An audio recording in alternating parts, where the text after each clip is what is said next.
In the previous film we looked at the resonance within the phenoxide ion. This time I will look at phenol and its acidity strength due to resonance. Here is our phenoxide ion again. Look at the numbers of electrons around the oxygen. 2, 4, 6, plus 1, together 7 electrons. That means that oxygen is negative again, and due to its negativity it can pick up a H plus ion. There it comes. This one is going to the hydrogen, and here we are. Now we have the phenol molecule. Let's count the electrons again around the oxygen atom. 1, 2, 3, 4, 5, 6. I already have mentioned in my last film that oxygen has an electronegativity of 3.5 in the table. We also have seen that resonance brings stability. Despite of the fact that oxygen has such high electronegativity, it still wants to take part in the benzene ring and shares one of its electrons. Watch it.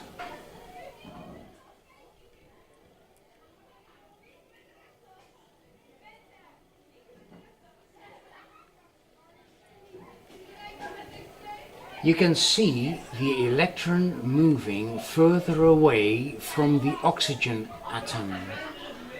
This results in the double bonding right here. This orbital, or the yellow balloon, will move to the ortho position, and this is the one that is going to move. As we can see, we have one electron too many on this carbon atom, and that results in the negative charge on this position, like in the phenoxide ion. If we go to our drawing, we can see that this is the same situation as in our model. Here we are. On the ortho position, you see the negative charge. Shall we count our electrons again in our model? It has 1, 2, 3, 4, 5 electrons. The O atom has a positive charge, although we never expected this phenomenon to take place. It has 1 electron short. That's one of the reasons why oxygen is able to loosen this proton again. We take our proton again back. As a result of the cooperation with the benzene ring, phenol behaves like a weak acid. If we search for the equilibrium constant in the table of weak acids, we find out that the ionization constant of phenol, here it is, 1.3 times 10 to the negative 10. By means of this constant, I have calculated for you that when the concentration of such solution is 0.1 molar, 11 out of 1 million parts have dissociated in ions.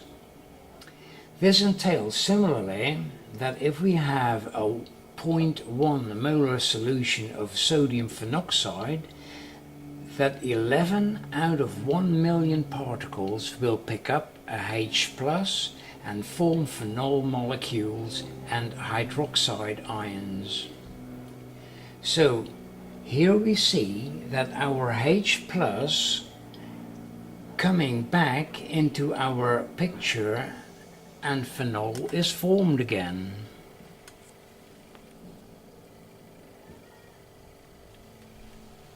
When we compare phenol to cyclohexanol, we see that we have 6 atoms.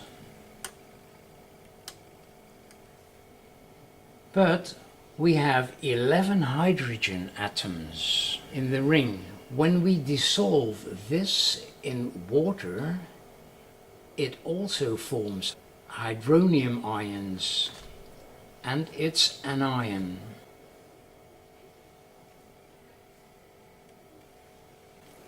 The ionization constant of this weak acid is 10 to the negative 16. When we calculate the yield of dissociated ions in a 0.1 molar solution, we find out that 3.2 out of 1 billion is dissociated. That's quite a big difference, and this is due to the fact that there are no double bondings within this ring, and this means that there is no possible resonance.